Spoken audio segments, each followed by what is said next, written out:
Hi, Karina here, your lucid living coach. How is everyone? I feel like it's been a while. I kind of like what I'm doing with the outlook of everything happening. So we just had the new moon and in Taurus and Uranus moving into Taurus. So there is a lot of grounding, there's a lot of earth, but there's also a feeling and a vibration of change. We feel change coming. Change has already presented itself. And more doors are opening. And we've already been experiencing Earth Mother speak with that little earthquake that we had. And Taurus is a fixed energy, okay? This earth fixed energy. And Uranus is the awakener. It's the sudden change. So there's a kind of flexibility that needs to happen. Okay. So, and I say that because fixed energy doesn't like change. It likes things to stay the same. Okay. Fixed energies are Leo, Aquarius, Scorpio, and Taurus. And those energies really don't work for us all the time. Okay. Because sometimes we do need to change, whether it's changing perspectives, changing living situations, relationships, changing jobs. I know a lot of people that are in, unhealthy or relationships or unhappy living situations, or they've outgrown their career or their job and they need to, look for something else. But it's hard, change isn't easy, especially for those fixed energies. And we all have fixed energies somewhere in our chart. Okay. Another thing I wanted to talk about is Venus, the planet of love and beauty, going into the sign of Cancer. That's going to be Friday, the 19th. That Friday, we're going to have the sun sextile the moon and Venus sextile Uranus. And the moon will be in Leo. Okay, so that is a very fun energy. I believe it's going to be awakening us to what we want and how we could balance that into the three-dimensional world, because we could all, really live in our heads and really imagine and want and desire certain things, but we don't put it into action into the three-dimensional reality, or we don't speak our truth. And sometimes speaking our truth is acting upon our truths. So I really feel like there's going to be a huge shift. Things are going to start moving forward. Okay. Because we have felt kind of stagnant, and with the sun moving into Gemini on the 20th, that is going to help assist that. It's literally right after Venus enters Cancer. The sun is going to be in Gemini. So we're going to be communicating the things that we want, the things that we desire, the changes that we want to make and we want to see happen in our lives. And Mercury, entered Taurus. So we have a lot of Taurus energy happening this month. So yeah, June looks like a pretty big month as well. It's just pretty much leading and building up to the eclipses that will start in July. The first eclipse will be a partial solar eclipse on the 12th of July, and then a total lunar eclipse on the 27th of July. And then the next set will be in August. A partial solar eclipse on August 11th. And please, if you have any requests on any videos or information that you'd like me to do, just leave a little comment. Why not?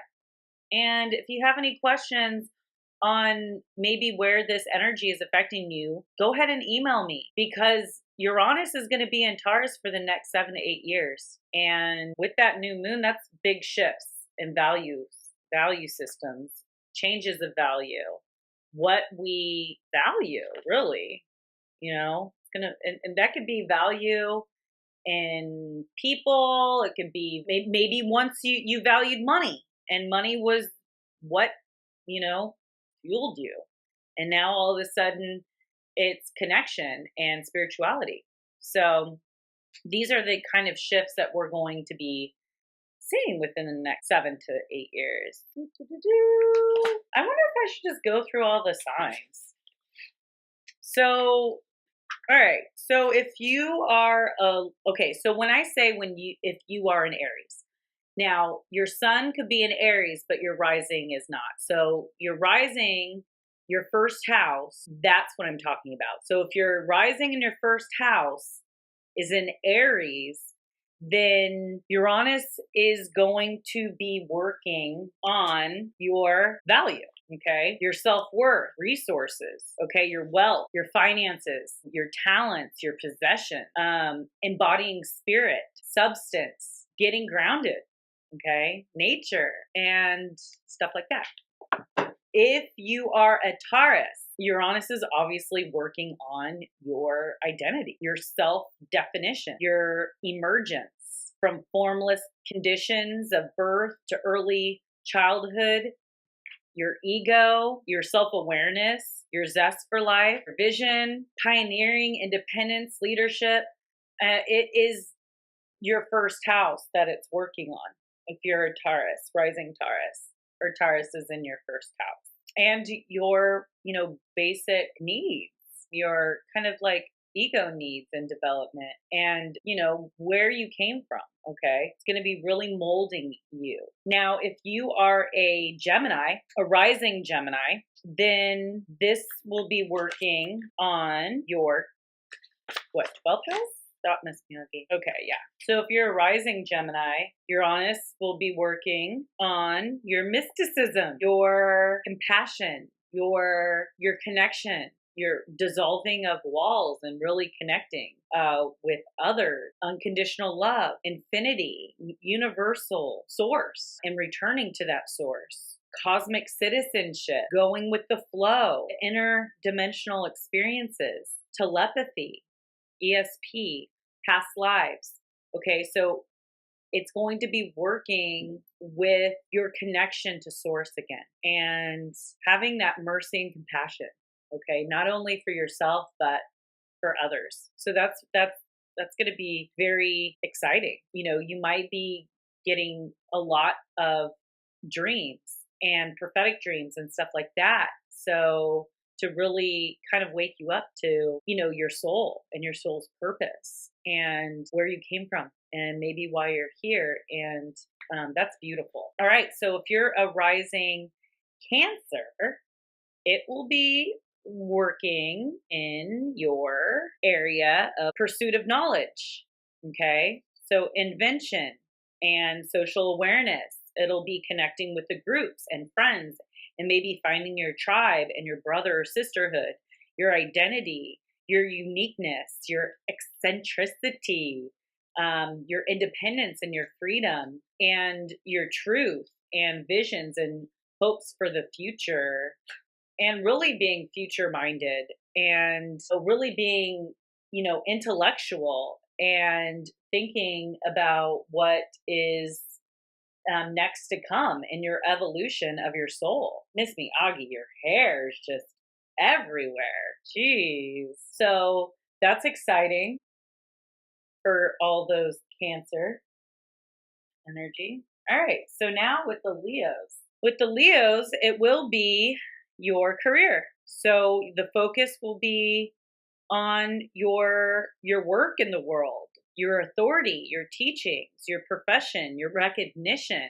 your public influence, and your face. And it's at the top of your sky. So it's your midheaven, like how you are portrayed in society, your authority, structure, your principles, and your ethics, and your conscious, and reality and manifestation, subjective, and having discipline. And with discipline comes accomplishments and success. So that's what will be focused on for all those rising Leos. Now, all those Virgos, this will be working on, is it, yeah, let's see.